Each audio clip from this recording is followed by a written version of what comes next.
Started. Okay, so for those of you that are new here, I am Nancy from Nancy Inspired, and I have a gift that I call soul telepathy.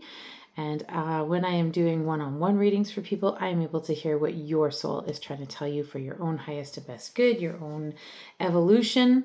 And then when I do it as a collective like this on Insight Timer, it's kind of what is the messaging for everybody.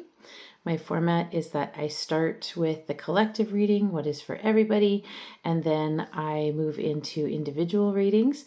Don't put your name in yet for an individual reading. Just wait until I let you know, otherwise it gets lost in the chat.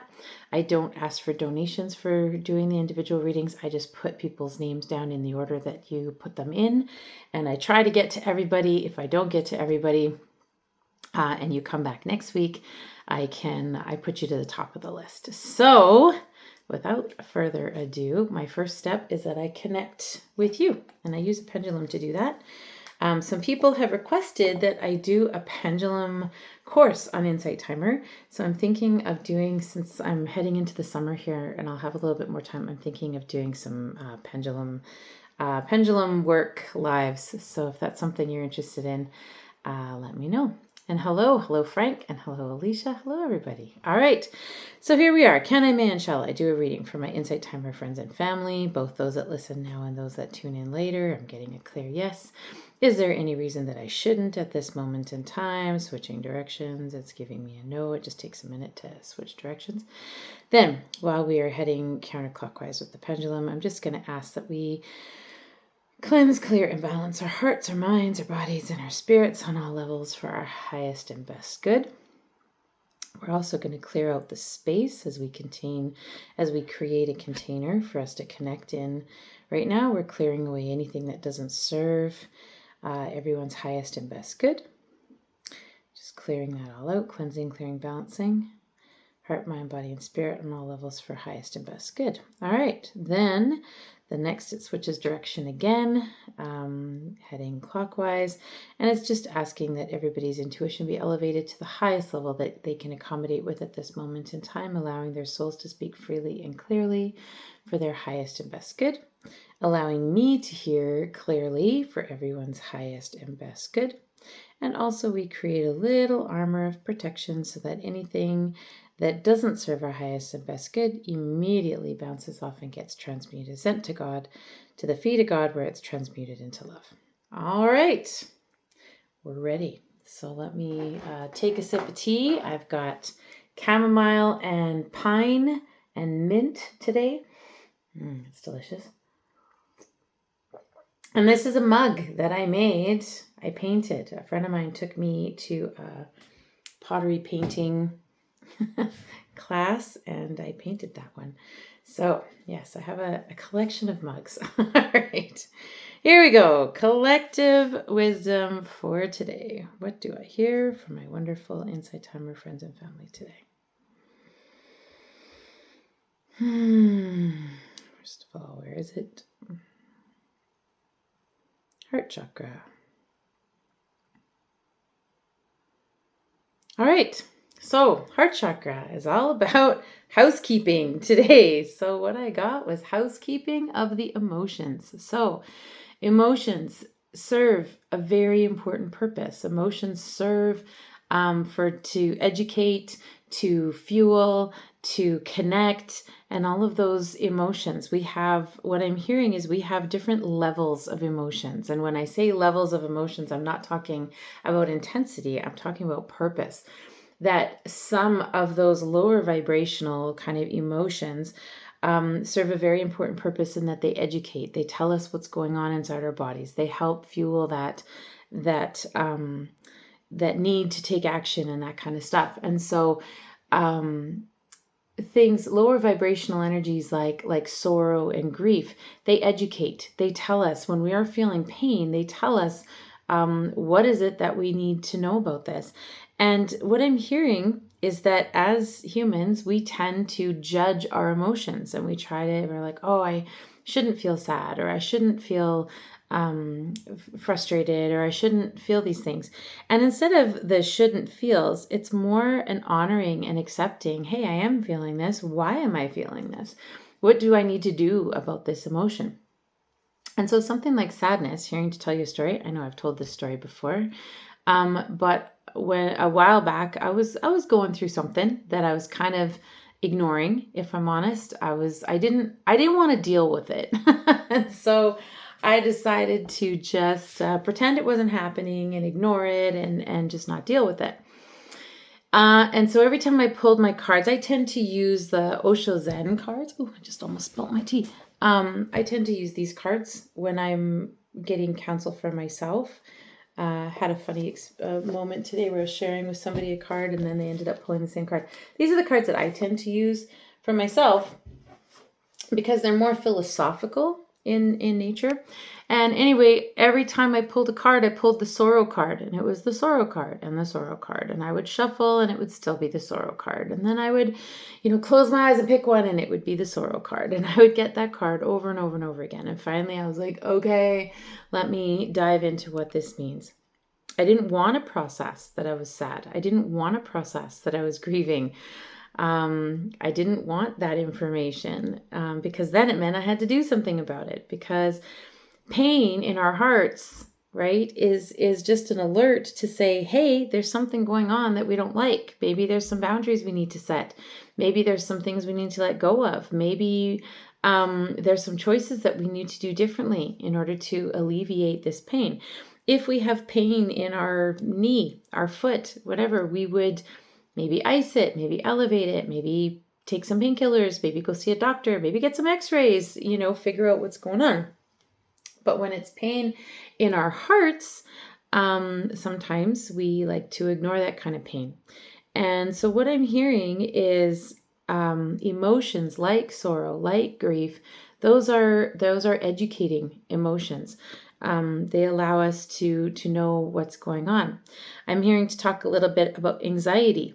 Anxiety, interesting. I just heard, kind of harsh. Anxiety is a man-made construct. And I'm like, oh, okay, what does that mean? Anxiety is a man-made construct.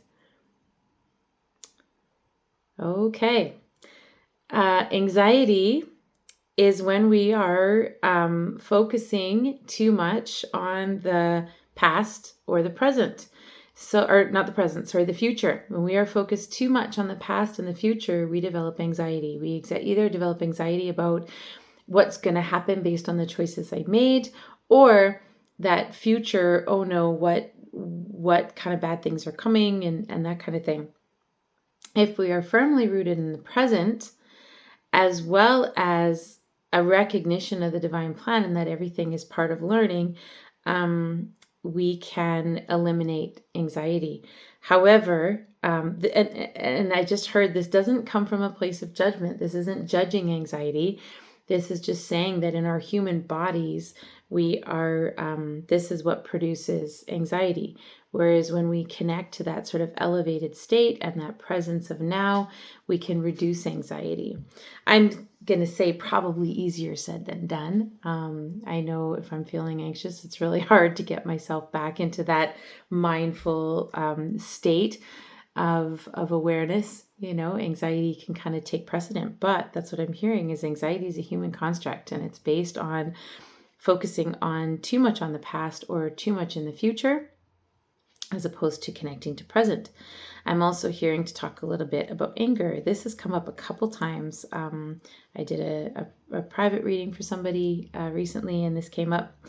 And so I'm hearing it again because it's considered one of those lower vibrational energies, in that they serve a purpose. Fear, anxiety, pain, anger, they all serve purposes. But when you live in those spaces, when you stay rooted into these spaces, is what causes problems. Because the ultimate, what I just heard is the ultimate reality is love. The ultimate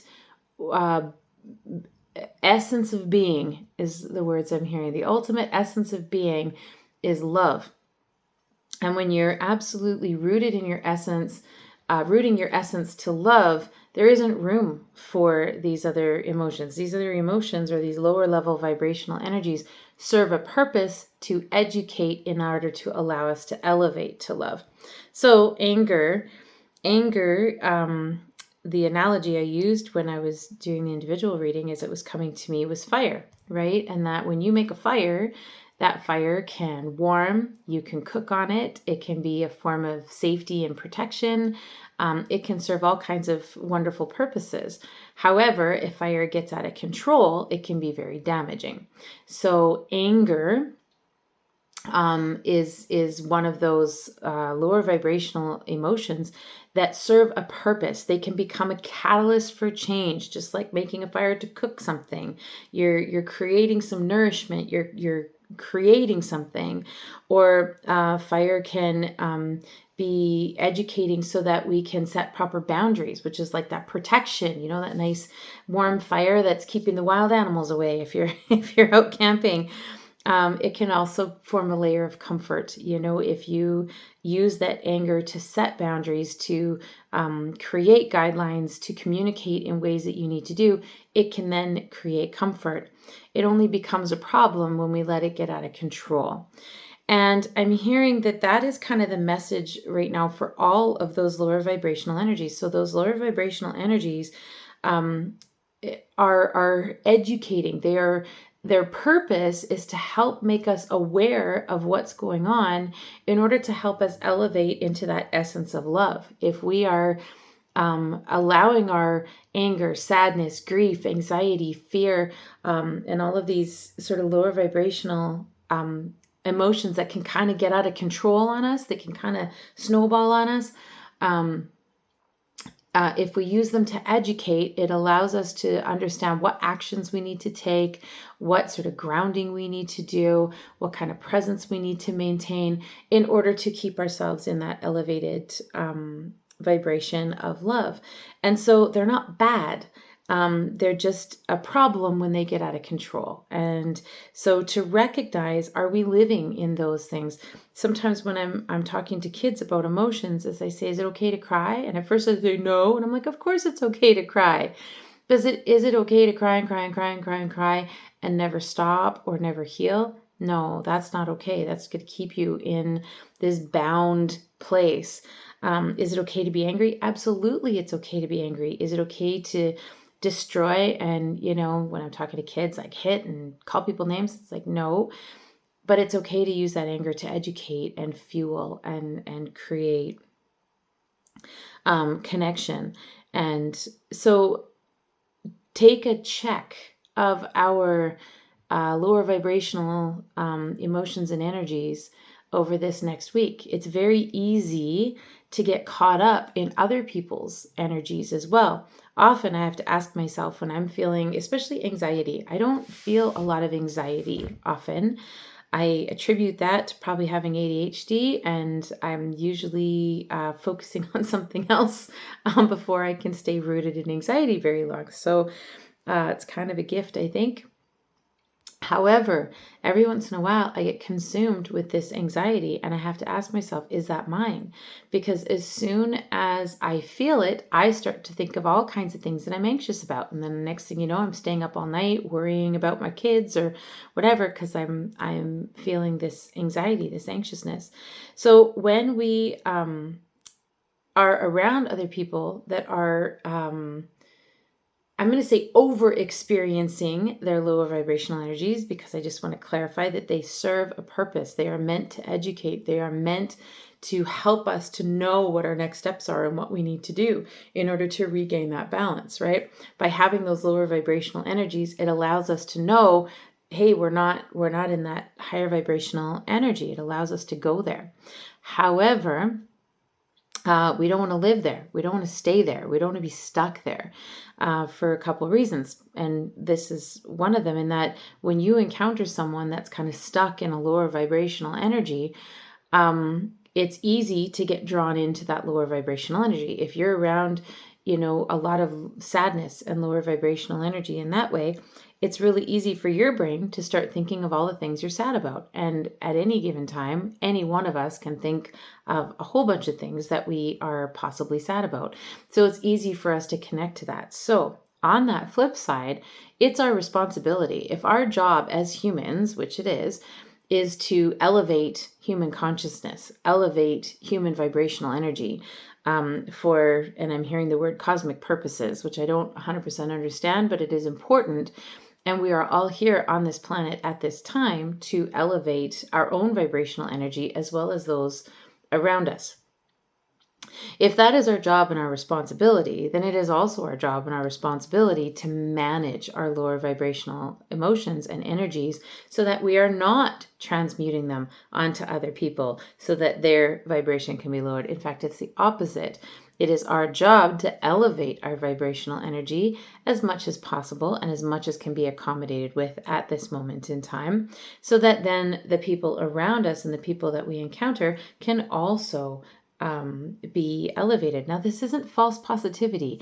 In fact, going back to what I was originally saying, is that they serve a purpose. All of those lower vibrational energies serve a purpose. When you're angry, it fuels action. When you're sad, it makes you realize, hey, this is what I'm missing. Maybe I need some more connection. Maybe I need some more whatever. It's also a way to process our humanness, right? We are humans on this planet going through a journey, and our journeys have ups and downs and all arounds and everything in between. And part of being on that journey is processing those emotions. And so there's nothing bad about these emotions. The advice or the kind of I was gonna say warning, but it's not a warning. I don't know I can't hear the right word. It feels like advice, but it's more than advice. Encouragement, guidance. That's the word, guidance. The guidance that we're getting is for this coming week. What I'm hearing is that there is a lot of, I'm not sure what this is all about, but there's a lot of fire in the atmosphere right now, in the ether, in the cosmos. Maybe someone who understands the planetary alignments and things like that can tell me what's going on. But I'm hearing there's a lot of fire in the cosmos at the moment, and that fire, that heat, that energy is creating this fuel for these kind of lower vibrational energies. And so people's tempers are going to run a little hotter. People's anxieties are going to run a little higher. People's grief or sadness is going to run a little more deeper. And so right now we're being asked to just be aware. And is there something we can do to soothe those parts of ourselves? Not ignore and not falsely like, no, I'm fine. I'm fine. Even if you're not, what do we need to do to soothe those parts of ourselves and elevate as much as possible? And what I'm hearing is that one of the primary ways to do that is to ground into the present moment, into the earth, into the, divine consciousness, collective consciousness. And at any time that we're feeling overwhelmed, feeling being pushed around by these emotions, by these even temptations, I'm hearing that over this next week, there's going to be that kind of fiery energy is also leading into temptations, into to things that are not great for us. Things that kind of tend towards that addictive kind of stuff. We're kind of this cosmic swirling feels like crazy making, like chaos, like, this kind of swirling energy. Not to be like, oh no, but it's about recognizing that it's our job to help regulate this for ourselves, and that access whatever tools we need in order to do that. If it's walks in nature, if it's heavy workouts and going for a run, if it's grounding meditations, whatever it is to put us into the here and now, right now, this moment in time is how we can, the word I heard is dispose of. Sounds a little harsh, but dispose of the unwanted energies that we don't need. Okay. It's funny because I reacted to the words disposed of because it seemed so like dismissive. then I was reminded that there's actually no such thing as a way. When with trash, you throw out a granola bar wrapper, where does it go? It goes to the landfill, or it goes, depending on where you live, it gets processed in some way, or it gets, but it never actually fully goes away. The things can get transmuted, things can get switched over, things can get transformed, things can get buried, but they don't go away. And so when we say disposed of, it's more that idea of removal from you, not treating it like trash. It's more the removal from you. So being aware of these types of energies that are around, that are kind of dragging us into some of these lower vibrational energies, and recognize that these are here to teach. These are here to teach and guide and fuel action, make change, and to be aware that our job is always to elevate. That was a lot. Holy cow. One message and it's already 23 minutes in. I'm gonna read the chat for a second. Nice message. It's easy to make the noodles up go bananas instead of feeling into the heart. Yes, important. And lust and anger. You know what? Lust is actually a big one on there too, because just like anger can fuel action and it can transform and it can create, something new out of it. Out of control, it can destroy. Lust can create connection. It can create self-love, all those kinds of things. But out of control, it can actually damage those connections and damage that self-love and things like that. So any of those types of things can be educating, or they can be destructive. And we're just being asked to be aware of where we're sitting on some of those perspectives. All right, what else am I hearing? Jazz, I'm almost ready to take names. I'm just going to listen and hear if I hear anything else for the collective, and then I can ask. So don't put names in yet. Just wait. I'm just going to check in with the collective. Is there any other messaging?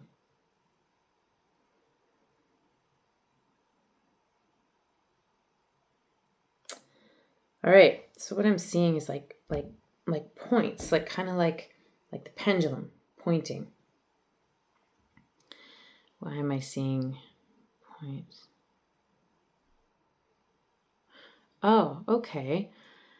All right. So how do I explain what I'm hearing? So when I use my pendulum, some people believe pendulum is like an entity that's talking to you. For me, that's not what it is. For me, it's the energy that I'm tapping into and that's within my own body. It's just a clarifier. It's a magnifier. It's like a microphone, something that magnifies. So I can already feel the energy, and this just kind of pinpoints where I need to look, or where I need to hone the energy so that I can hear it. So what I'm hearing, and then also the example I'm getting is like a compass, that when you point a compass in a particular direction, the needle will point north. What I'm hearing is find your compass, find your guide, find your needle, find your divining rod, so that when you are in a state of, I'm hearing in a state of fluctuation. So when you're in a state of uncertainty and whatnot, it's about finding where is your compass. So maybe it's your moral compass, and you're deciding, okay, I'd like to do this, but ethically it doesn't feel right. Where's your moral compass?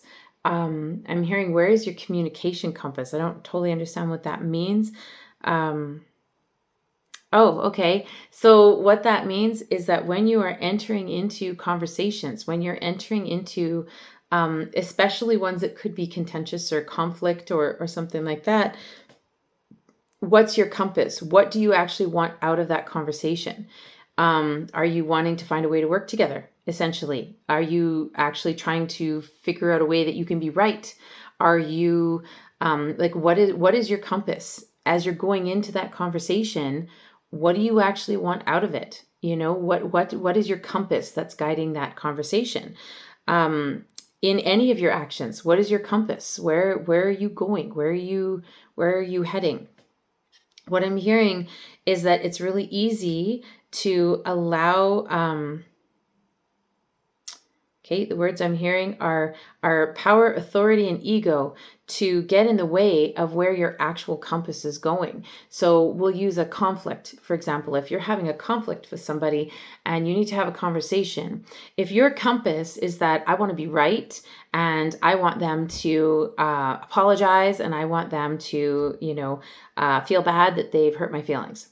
That's coming from a place of authority and ego and power, right? Now, there's nothing wrong with wanting that person to recognize that they've hurt you. But the purpose then, if you're following your compass, depending upon where your compass is, maybe it is about power and authority, but that's kind of a lower vibrational thing. So if you're trying to be in that elevation of love and that essence of love, then your compass might be in those conversations that I want to feel heard and understood. And I would love them to understand how they've hurt me so that they no longer continue to do so, or to myself or to others, And so the moral compass, I shouldn't say moral compass, but the compass is what do you actually want out of the conversation. And I'm hearing keep that in mind as we're navigating some of the trickier conversations, some of those conflicts. Where is the needle pointing? What do you actually want out of this conversation? Because it will change how you have that conversation. If you're clear on what your outcome, where your needle is pointing. And that includes all of your actions. Is this in alignment with where my needle is pointing? Right? And are we perfect? No. Are we going to make mistakes? Yes. Are we, are we always clear where our needle is pointing? No. But what I'm hearing is that something to pay attention to over this week is where is your needle pointing? Where is your, when you're going through these experiences, where is your compass pointing?